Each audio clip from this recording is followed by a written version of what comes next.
നമസ്കാരം, ന്യൂസ് കാർഡിലേക്ക് സ്വാഗതം. കഴിഞ്ഞ വർഷത്തെ മികച്ച ഫുട്ബോൾ താരത്തിനുള്ള ഫിഫ ദ ബെസ്റ്റ് പുരസ്കാരം സ്വന്തമാക്കിയിരിക്കുകയാണ് ഇന്റർ മിയാമിയുടെ അർജന്റീന താരം ലയണൽ മെസ്സി.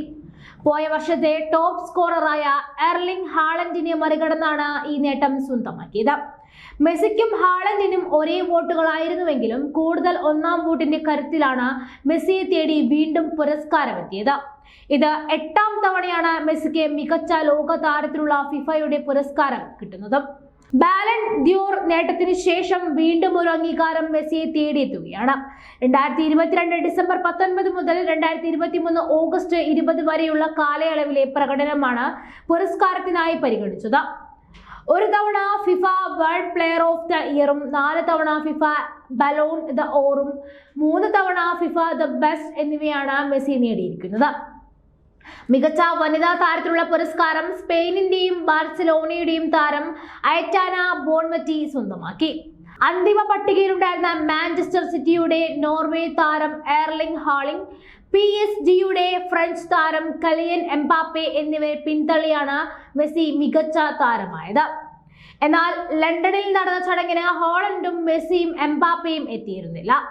സ്പെയിനിനെ ലോക കിരീടത്തിലേക്ക് നയിക്കുന്നതിൽ നിർണായകമായ പ്രകടനം പുറത്തെടുത്ത അയറ്റാന ബോൺമറ്റിയാണ് മികച്ച വനിതാ താരമായി തിരഞ്ഞെടുക്കപ്പെട്ടത്. മികച്ച പുരുഷ ടീം പരിശീലകനുള്ള പുരസ്കാരം സിറ്റി ക്ലബിന്റെ പരിശീലകൻ പെപ് ഗാർഡിയോള സ്വന്തമാക്കി.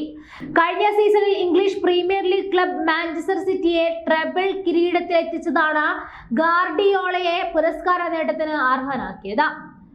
ലോകകപ്പ് ഫൈനലിലെത്തിയ ഇംഗ്ലണ്ട് വനിതാ ടീമിന്റെ പരിശീലക സറീന വിഗ്നമാണ് മികച്ച വനിതാ ടീം കോച്ചിനുള്ള പുരസ്കാരം നേടിയെടുത്തത്. ഇത് 4ാം തവണയാണ് വിഗ്മാൻ ഫിഫ ബെസ്റ്റ് പുരസ്കാരം നേടുന്നത്. മികച്ച പുരുഷ ഗോൾ കീപ്പർക്കുള്ള പുരസ്കാരം മാഞ്ചസ്റ്റർ സിറ്റിയുടെ ബ്രസീലിയൻ ഗോളി എഡേഴ്സൺ സ്വന്തമാക്കി. ഇംഗ്ലണ്ടിന്റെയും മാഞ്ചസ്റ്റർ യുണൈറ്റഡിന്റെയും താരമായ മേരി എർപെസ് ആണ് മികച്ച വനിതാ ഗോൾ കീപ്പർ. ബ്രസീലിയൻ ക്ലബ് ബോട്ടോഫോഗയുടെ ഗില്ലർമെ മദ്രൂഗിക്കാണ് മികച്ച ഗോളിനുള്ള പുരസ്കാരം കിട്ടിയത്. സ്പോർട്സ്മാൻ സ്പിരിറ്റിനുള്ള ഫെയർ പ്ലേ പുരസ്കാരം വംശീയതയ്ക്കെതിരെയുള്ള പോരാട്ടത്തിന് ബ്രസീൽ പുരുഷ ഫുട്ബോൾ ടീം നേടിയെടുത്തു. അന്താരാഷ്ട്ര ഫുട്ബോളിൽ അർജന്റീനയ്ക്കും ക്ലബിനും ഫുട്ബോളിൽ PSG, ഇന്റർ മിയാമി എന്നിവയ്ക്കുമായും പുറത്തെടുത്ത പ്രകടനങ്ങളാണ് മെസ്സിയെ ഈ പുരസ്കാര നേട്ടത്തിന് അർഹനാക്കിയതും. PSG-യെ ലീഗ് 1 കിരീടത്തിലേക്ക് നയിച്ച മെസ്സി MLS ക്ലബായ ഇന്റർ മിയാമിയിലേക്ക് ചേക്കേറിയ ശേഷം അവരെ ലീഗ് കപ്പ് കിരീടത്തിലേക്കും നയിച്ചു. ഇന്റർ മിയാമി ക്ലബിന്റെ ചരിത്രത്തിലെ ആദ്യ കിരീടം കൂടിയായിരുന്നു ഇത്. മെസ്സിയുടെ ചിറകിലേറി കുതിക്കുന്ന അർജന്റീന ടീം ലോകകപ്പ് യോഗ്യതാ റൗണ്ടിൽ 6 മത്സരങ്ങൾ കഴിയുമ്പോൾ 1ാം സ്ഥാനത്ത് തന്നെ ഉണ്ടാകും എന്നത് ഉറപ്പ്.